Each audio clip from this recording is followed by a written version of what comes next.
Remember when Heather Locklear and Jack Wagner took their on-screen Melrose Place romance off-screen? I do. Before we get into this one, we're going to be talking about issues regarding mental health, addiction, and domestic abuse.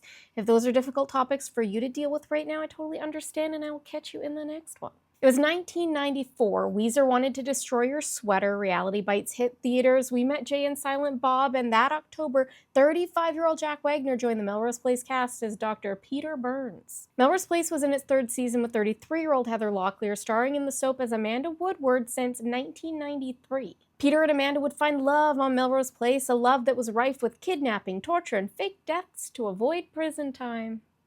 Young love.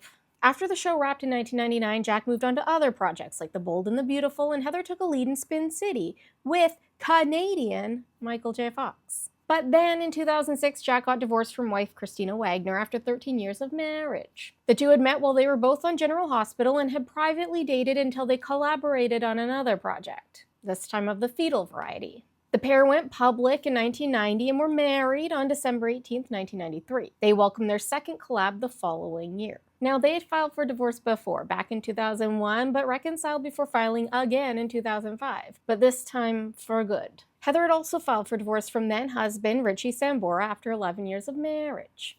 There is a video on that.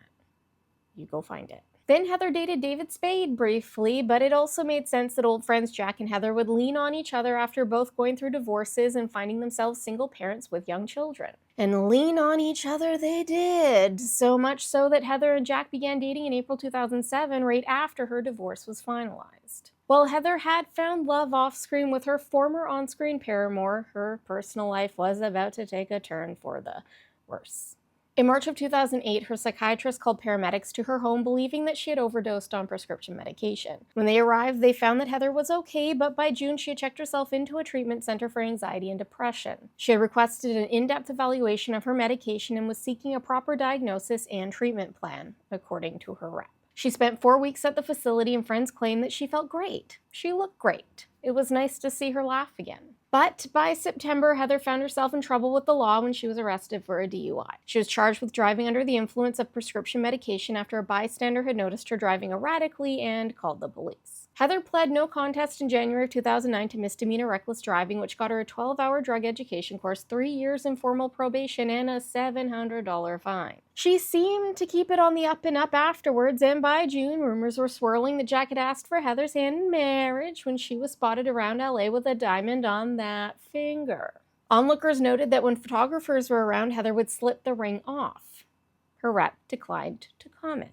The following April, she had another run-in with the law when she was arrested for hit and run near her home. She wasn't formally charged, but was cited with a misdemeanor hit and run. It would be 2 years before Heather would step out with a ring on that finger for Samuel L. Jackson's charity dinner in August of 2011. This time, she didn't slip the ring into her pocket while having her photo taken. Her rep confirmed that the two were indeed engaged. Friends close to the couple said that Jack had been a really great influence and encouraged Heather to live a healthy life. But by November, the pair were donezo. Heather's rep confirmed that they were no longer engaged to be married. They said that they still loved each other, though, very much, but found that they didn't have enough time to spend with their kids given how much time they were taking to plan their wedding. Jack claimed that they had also decided that they didn't want to blend their families because their kids were too young and it would be disruptive. Mind you, Jack's sons were 21 and 16, while Heather's daughter Ava was 14, and reportedly very excited about the marriage. It was also around this time that Jack met 23-year-old daughter Carrie, who he had known nothing about earlier. Carrie had been placed for adoption by her bio mom and had hired a PI to find her parents. Secret kids can definitely shake up a relationship. Just ask Gwen and Gavin. Anyway, a month after the breakup, police responded to a call at Jack's house where a domestic dispute had taken place with Heather. Both had to appear in court but opted not to press charges against each other. That January, Heather's sister called paramedics out of fear for Heather's well-being. Heather was transported to the hospital and was discharged soon after. It was reported that her family were scared that she had mixed alcohol with pills and that she might harm herself. Heather had some projects in 2013 like Franklin and Bash, but then disappeared from acting for a few years to focus on her health. In 2014, she started dating a plastic surgeon and was spending more time with Richie and daughter Ava. By January 2017, it was reported that she was back in rehab. That September, her car went off the road and ended up in a ditch. She was taken to the hospital with non-life-threatening injuries. Towards the end of the year, she reconnected with her former high school sweetheart, Chris Heiser. She posted a public birthday message for him saying, "Happy birthday to my first and final love. Forever isn't long enough. Meet you there in 2 days." But then, the following February, Heather was arrested again and charged for felony domestic violence and 3 counts of misdemeanor battery on a peace officer. She was released on $20,000 bail. Chris was arrested separately for a suspected DUI, but was released a few hours later as well. She pled not guilty. That June, Heather was arrested again for 2 misdemeanor counts of battery after officers were called to her house and found her extremely intoxicated and uncooperative. She kicked one of the cops and then kicked a medic in the chest. Again, her bail was set for $20,000. She was released the following day and was subsequently hospitalized for a suspected overdose.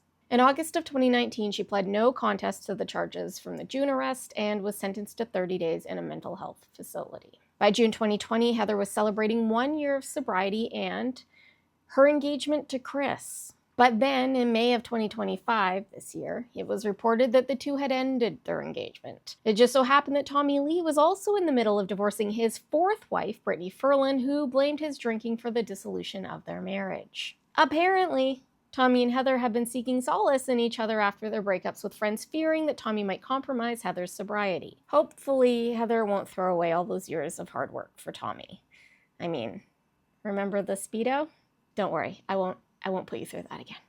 As for Jack, he continued his commitment to dating his co-stars and started dating his bold and the beautiful co-star Ashley Jones in 2013. They dated for 2 years. He started dating singer-songwriter Michelle Wolf in 2021. The following year, Jack's son Harrison passed away from an accidental overdose in June of 2022. He was only 27 years old. Jack and Christina founded the Harrison Wagner Scholarship Fund in their son's memory to help young men seek help for addiction that they would otherwise be unable to afford. Jack and Michelle were married this June, and he revealed that he would be open to joining the Melrose Place reboot that is currently in development. Heather has officially signed on, and he said he would absolutely entertain the idea of being reunited with her again. Thanks so much for watching. I hope you liked this one. If you did, please save it and share it with your friends. It really does help spread the good word of the cult on this app. And don't forget to follow me on the tube and the gram just in case. We also have pins and stickers over at thecultofmegs.lol if you want everyone to know that your water bottle's in a cult. This one's one of my favorites. It's a heart. Good day, and may the cult be with you.